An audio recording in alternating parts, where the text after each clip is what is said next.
What would you do if you ran for a closing elevator to escape the man who had spent 3 years making your life smaller? Threw yourself through the doors just as they shut, and only when you turned around breathing hard did you realize you were trapped in a steel box with the most dangerous man on the coast, watching you with an expression you could not read? She had not looked before she ran.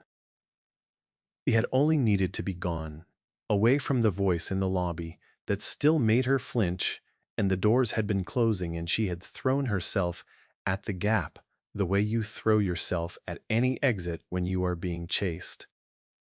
And then they sealed with a soft chime, and the small space filled with the scent of cedar and something darker, and she turned and looked up into the face of a man whose name people were afraid to say out loud, and understood she had run from a small danger straight into an enormous one. This is a story of hidden worth, of a woman worn down to almost nothing, and of the ruthless man who watched her flee for her life and decided, in the space of one elevator ride, that no one would ever make her run again. Rena Cole had spent 3 years learning how to take up less room, and by the time everything changed, she had gotten so good at it that she barely existed at all. She was 29, soft and generously curved, with a round, tired face and a way of holding her shoulders as though perpetually apologizing for the space between them, and she worked as a junior archivist for a firm that occupied 4 floors of a tower on the wealthy side of the harbor. She was good at the work in the way. Frightened people are good at quiet work, which is completely. But she had come to the job already diminished because she had spent 3 years with a man named Grayson, who had never once hit her and had done something worse, which was to shrink her patiently and thoroughly until she checked her own sentences before she spoke them and flinched the sound of her own name in his mouth. She had finally left him 4 months ago. He had not accepted it. He worked 2 floors up and had made a project of appearing in lobbies and stairwells and garages, close enough to remind her that leaving was not the same as being free. What nobody at that firm understood was what Rena had been before Grayson had spent 3 years sanding it off, because Rena Cole had a mind built for patterns. She was an archivist because she was extraordinary at it, because she could hold the shape of an entire record system in her head and feel the single document that had been altered or moved or quietly removed. She had a memory that filed everything and lost nothing, and an instinct for the thing that did not belong. And before a man had taught her to distrust her own perceptions, she had trusted it completely. It was still there underneath. It had simply gone quiet, the way she had gone quiet. And on the evening everything changed, she was leaving late, and Grayson was in the lobby, and she saw him before he saw her, and she did the only thing 3 years had left her able to do, which was run straight into a closing elevator without once looking at who was already inside. The man already inside was Emmerich Vance, and the elevator had been held for him alone, which was why it was empty, and why the tower's security had cleared the car, though Rena, in her panic, noticed none of it. He was tall and broad and dressed in a charcoal suit cut with lethal precision, the head of a syndicate that owned the ports and the fear of every powerful family for 100 miles. And he was rumored to end a life with a single, unhurried nod. He rarely raised his voice. He never needed to. And he was at the moment a soft, panicked woman flung herself into his private elevator in a genuinely dangerous mood because he had come to that tower to deal with a problem inside his own organization and had not found the answer he wanted. He turned ready to remove whoever had intruded on the one space that was supposed to be his. And then he saw her face. Emmerich Vance had spent his life reading people. because his life depended on it. And he read Rena Cole in the half-second it took her to turn around. He saw the way her chest was heaving. That was not exertion, but fear. He saw her eyes go to the floor indicator, calculating the seconds, until the doors opened, and she would have to step back out into whatever she was running from. He saw the flinch that lived in her shoulders, the half-step she took to make herself smaller in the corner of the car, the apology already forming on her mouth before she had done anything that required one. He had seen that exact set of behaviors before, many times, in people who had learned them the hard way. And something in the coldest man on the coast went very still and very focused. He did not remove her from the elevator. Instead, he reached out without a word and pressed the button that held the car, and the elevator stopped smoothly between floors and did not open its doors. Rena's panic spiked into terror, and Emmerich saw that too, and did the thing no one in that building would have believed him capable of. He stepped back deliberately until his shoulders were against the far wall, giving her all the space the small box could offer, and lifted both hands, slightly, palms open, and said, in a voice pitched low and even, "You are safe in here. I stopped it so that whoever is out there cannot reach you. Not so that I could. When you are ready, I will take you down to the garage, and my car will drive you anywhere you want to go, and you will never see me again." And Rena Cole, who had spent 3 years being managed by a man who called it love, stood in a stopped elevator with the most dangerous person on the coast, and felt, absurdly, impossibly, the first safe breath she had taken in months. It was the palms that undid her. Of all the things, it was a killer holding his hands open and stepping back that cracked something in her, because she had spent 3 years with a man whose kindness always had a hook in it. And here was a stranger everyone feared asking nothing at all. She did not tell him the whole story.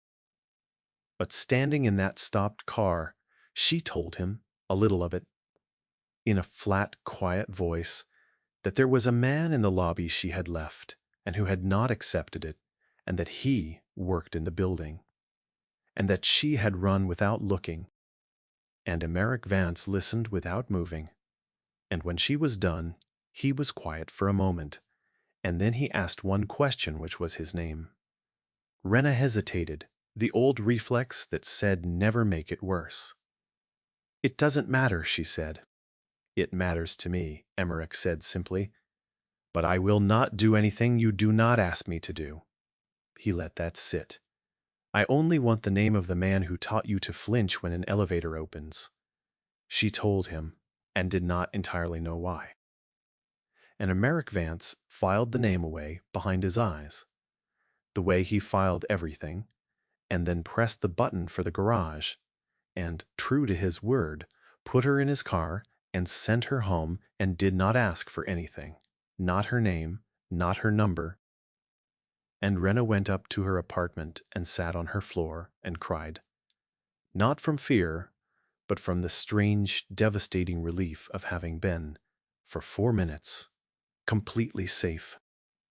She had no idea she had just walked into the one thing 3 years of being made small had never let her imagine, or that the man in the elevator had already quietly made her his business. She found out the next morning, and it frightened her, because Grayson did not appear in the lobby.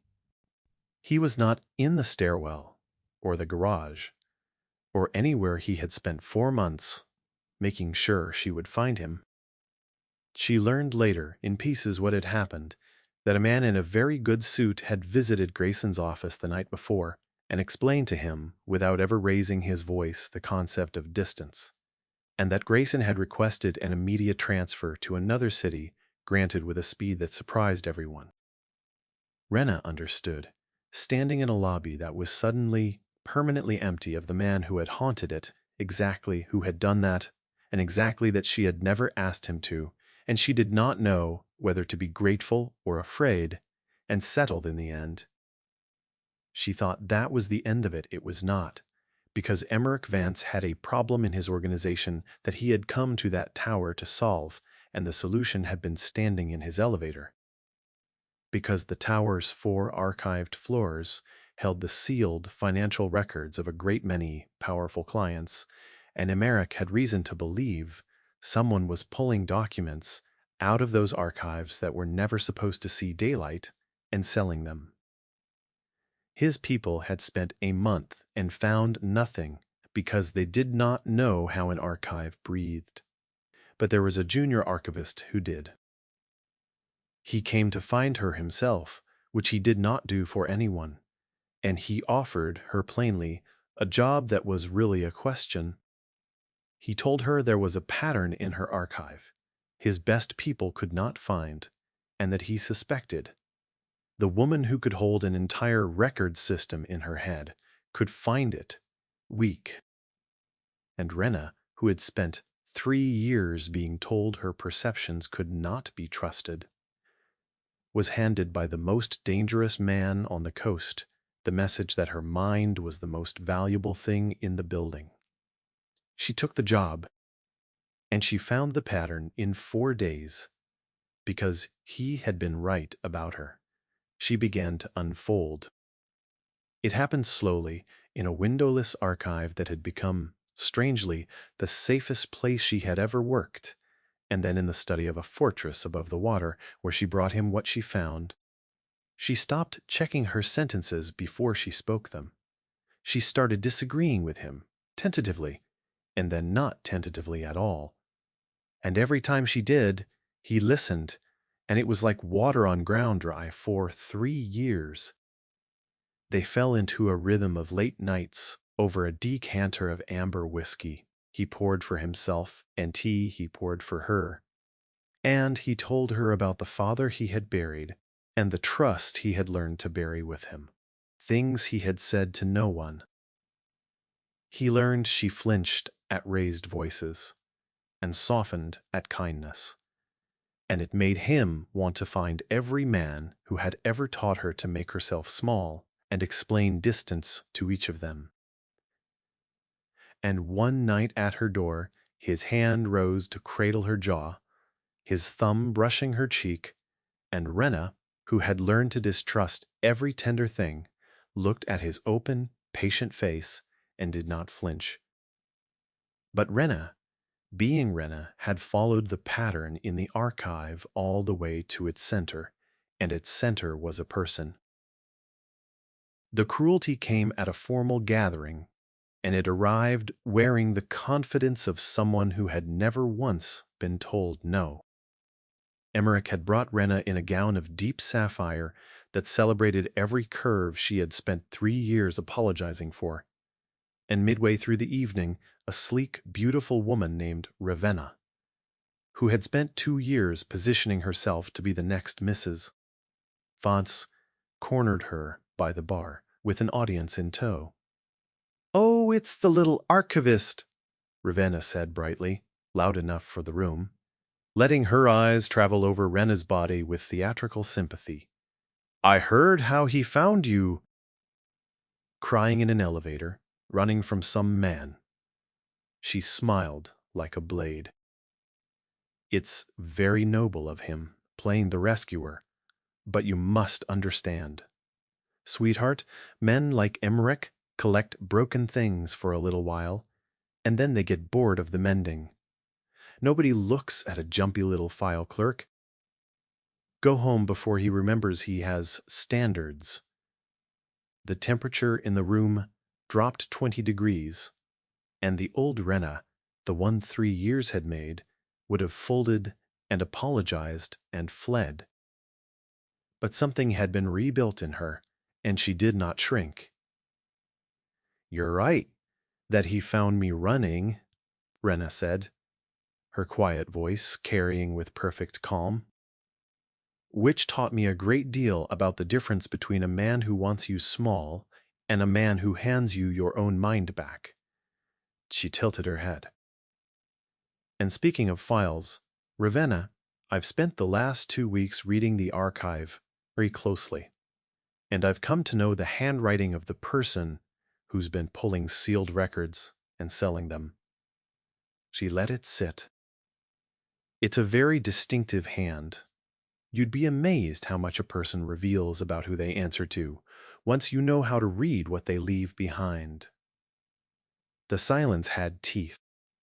Ravenna did not understand it, but a man standing just past her shoulder went the color of ash, and Emeric, who had crossed the floor in silence, took Rena's hand and pressed his lips to her knuckles in front of the entire gathering. "You never make yourself small in this room again, Luzito," he murmured, using the endearment for the first time.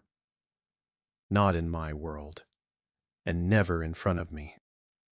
But the man who had gone pale understood exactly what the archivist had said, because he had been the one pulling the records, and he had assumed, as everyone always assumed, that the file clerk was too beaten down to notice anything at all. The man was Anselm, Emeric's consigliere, and he had built something patient and profitable out of the one asset his boss had never thought to guard. For 2 years, Anselm had been quietly selling the sealed records the firm held, not Emeric's own, but those of his allies and rivals. Leverage pulled from an archive everyone assumed was inert, and it had made him wealthy and, more importantly, powerful, because a man who holds everyone's secrets does not stay a consigliere forever. And it had been perfectly safe, because the archive was tended by frightened junior staff who noticed nothing. Until Emeric Vance, hunting a leak, put the most pattern-minded person in the building onto it, not knowing she was already the one person alive who could see Anselm's hand in the gaps. Anselm smiled, thin and cold, and began, very quietly, to plan. It was the last mistake he would ever make as a free man. Rena brought it to Emeric that night, and she brought it the way she brought everything now, which was completely and without apologizing for a single word of it. She had spent those weeks doing what she did better than anyone alive, which was to feel the shape of an absence. She could not point to the documents that had been sold because they were gone, but she could show him the ghosts they left. The request logs edited so a pull showed as a routine audit, the sequence numbers that skipped, the reshelving done by someone who knew the system well enough to hide a theft, but not well enough to fool a woman who dreamed in it.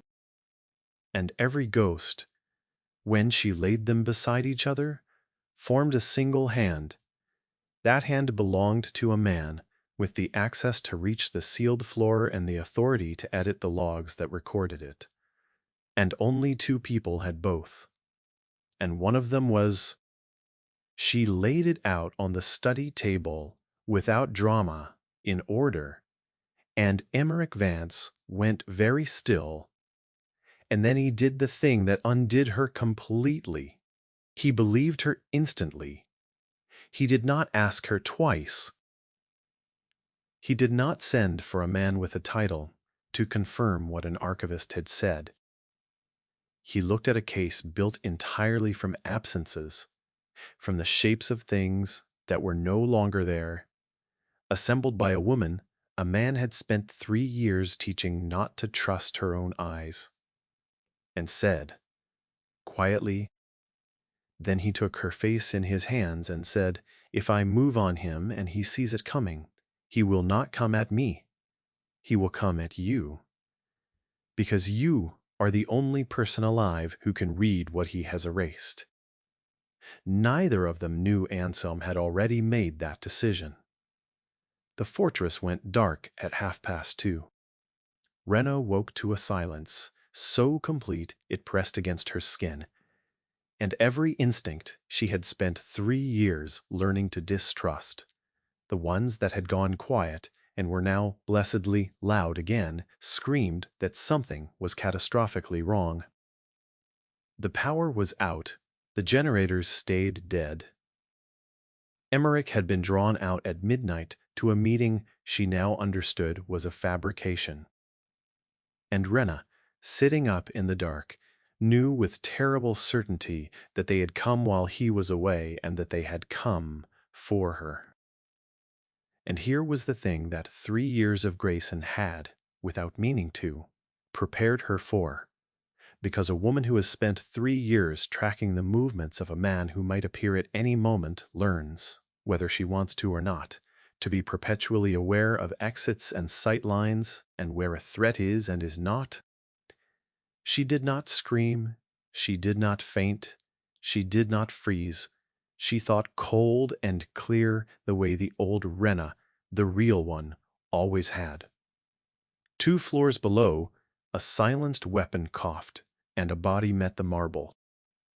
And Rena Cole did the thing that no one had thought to account for, because the mind that could hold an entire archive could just as easily hold the map of a house. And she had, without trying, filed every corridor and door and blind corner of that fortress in the weeks she had lived in it. She moved through the dark without a light, her memory laying the house out ahead of her like a record system she could walk through, and went first to the study where the safe held a hardwired line on its own circuit and got one message out. Then she did the thing the archive had taught her, which was that the way to beat someone hunting you through a system is to know the system better than they do. She did not run from the men in the dark. She used the house against them, moving always to rooms with 2 exits, while herding them toward the ones with only one, staying a corridor ahead because she was not navigating in the dark at all. She was reading a map she had memorized, and they were blind. She led them into a dead-end service wing, doubled back through a connecting passage they did not know existed, sealed the heavy door behind her, and left them fumbling with no way out and no idea how they had been driven there. And then she heard the unhurried footsteps of Anselm, who had not followed his men into the trap, who understood exactly what she was doing. "Rena," he said pleasantly into the dark. "Clever girl, you memorized the house." He was moving carefully, listening. "I have been in this organization 18 years, and I never once considered the archivist a threat, because the whole point of the archive is that it is inert. Dead paper, nobody watches the dead paper." He paused. "But you have made one mistake tonight. You are alone and afraid. And I have spent a career learning to find the frightened thing in the dark." And Rena Cole, pressed into the dark with her heart slamming, did the one thing he never expected.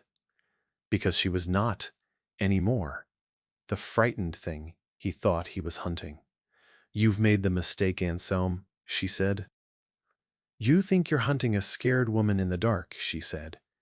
"But I spent 3 years being hunted through hallways by a man who wanted me small. And do you know what that teaches you? Every exit in every building you have ever stood in. I am not lost in here, you are. Your men are sealed in the west service wing behind a door that only opens from my side. And everything I found is already gone, written out, dated, sitting with 3 people who will hand it to Emmerich and the whole commission the moment I stop confirming I am alive. She let it settle in the dark. You came here to hunt a frightened thing, but the last man who tried that got transferred to another city, and he was far less dangerous than you have just made me." Anselm said nothing, which was the closest thing to a concession she would ever get. And in that silence, the front gates below exploded inward with the tortured shriek of an engine pushed past its limits. Emmerich had come home. Time seemed to fracture. Gunfire erupted below, brief and brutal and absolute. Anselm turned toward it, and in the dark of a house he suddenly did not know as well as he had believed. He took a step in the wrong direction, and Rena, who could have walked that corridor blindfolded because in effect she was, moved past him in the black to the exact place she had known the door would be, and was through it and turning the bolt before he understood she had moved at all, and then the corridor beyond, flooded with light, and Merrick filled it, soaked in rain, his eyes wild and searching.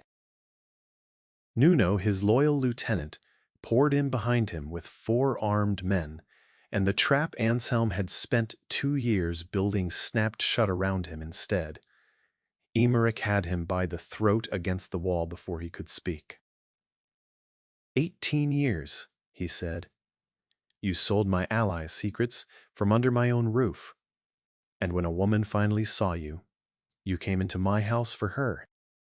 Then he turned his head, and the murderous cold in his eyes dissolved into raw, naked fear, and he released Anselm to Nuno's men and crossed to Rena in 2 strides. His hands moved frantically over her arms, her face, her shoulders, checking for any harm to what was his. Are you hurt? He demanded, his voice cracking. Did he touch you? Look at me. Breathe. Tell me.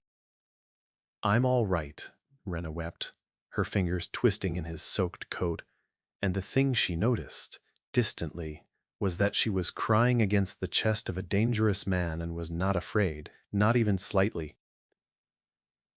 I sealed his men in the West Wing and walked him into the dark. Emmerich let out a broken, disbelieving laugh into her hair, and then he framed her tear-streaked face in his trembling hands and looked at her the way no one in her whole diminished life had ever looked at her. You are magnificent, he breathed. My men hunted this for a month, and you found him in 4 days, then outran a professional through a house you have lived in for 6 weeks. And then his voice cracked open entirely. Do you remember the elevator? He said hoarsely. I told you no one would reach you in there. He pressed his forehead to hers. I have spent every day since trying to make the whole world into that elevator for you. A place where the thing you are running from cannot follow, and tonight you did not need me to. You made it yourself. Anselm, the man who had smiled at Emmerich Vance for 18 years, while selling his house out from under him, learned the price of underestimating her before the week was out. Emmerich did not act in blind rage. He let Rena lay the whole of it before the commission. Every edited log, every skipped sequence, every sealed record sold, all of it reconstructed from absences by a woman a man had spent 3 years teaching to doubt what she saw. And when the 5 families had seen it, Rena did not counsel death. You do not need to make him a martyr, she said quietly. You need to make him nothing. So they did it her way. They stripped Anselm of every asset and exposed 2 years of theft to the very families whose secrets he had sold, a special kind of ruin, because every one of them now knew exactly what he had done to them, and cast him out, alive, disgraced, hunted by everyone he had ever wronged. A fate, the old men agreed, was far crueler than any quick and merciful bullet. And Ravenna, who had said that nobody looks at a jumpy little file clerk and sees a queen, discovered that her own family's sealed records were among those Anselm had sold, and that the investigation had made public a great many things she had spent her life hiding. And she spent the years afterward at the far edges of a world that had stopped returning her calls, watching from the outermost table, while the archivist she had mocked sat at the head of the house. As for Grayson, the man Rena had run from, he lived his diminished life in another city, and never once understood how close he had come to something much worse than a transfer. And Rena, when she thought of him at all, which was rarely, felt nothing but the clean, quiet distance of a woman who had finally, fully gotten out. Months later, on a bright morning washed gold with new sun, Rena Cole stood on the terrace of the fortress she now moved through as though she had never once been afraid in her life. And she did not make herself small anymore. She wore rich colors tailored to celebrate every curve she had spent 3 years apologizing for, and she held her shoulders like a woman who had decided the space between them was hers. Emeric came out and stopped, simply to watch her. "Staring, Mr. Vance," she said, a smile in her voice. "I will never stop," he said, crossing to her and taking her hands. "Do you know what I understood the day you ran into my elevator?" he said quietly. "A man had spent 3 years making you so small that you fled into a steel box with the most dangerous person in the city, and it felt like relief." He tilted her chin up, his dark eyes soft, in a way the rest of the world would never see. "I wanted to spend the rest of my life making sure you never had to run again. And then you turned my own house into your elevator and sealed your enemies out of it yourself. And I understood I had it exactly backward. You were never the thing that needed protecting Luzaro. You were the safest place in the building. The entire time, you had just been taught to forget it." Rena looked up at the man the whole city feared, who bowed to no one, and yet bowed entirely to her. And for the first time in years, she believed she was exactly enough. She had spent 3 years being made smaller by a man who called it love, taught to distrust her own mind, to flinch at her own name, to run without looking. And she had proven every last cruelty wrong because the mind the world had tried so hard to sand away the quiet genius for patterns and the shape of what did not belong had saved an empire and a life. She had run into an elevator to escape a small man, and the doors had opened onto the beginning of everything she had been told she would never have. If Rena and Emeric's story of hidden worth, quiet courage, and hard-won freedom moved you, if your breath caught when the elevator doors opened and she realized who was inside, then do us a small favor before you go. Smash that like button right now. Share this story with someone who needs to hear that being made small is not the same as being small. Subscribe to the channel and ring the bell so you never miss another twist-filled tale of the overlooked soul who finally gets everything she deserves. And drop a comment below and tell us what was your favorite moment in Rena and Emeric's story.